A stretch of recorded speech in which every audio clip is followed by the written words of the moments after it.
બે સંખ્યાનો ગુસા 6 આપ્યો આપણને અને તેમનો લસા 72 છે। જો એક સંખ્યા 24 હોય તો બીજી સંખ્યા આપણે મેળવવાની છે। તો આના માટે એક સૂત્ર યાદ રાખવાનું, લસા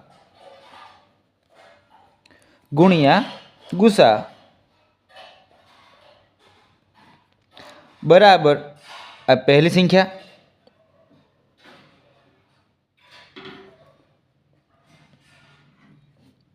ગુણ્યા બીજી સંખ્યા।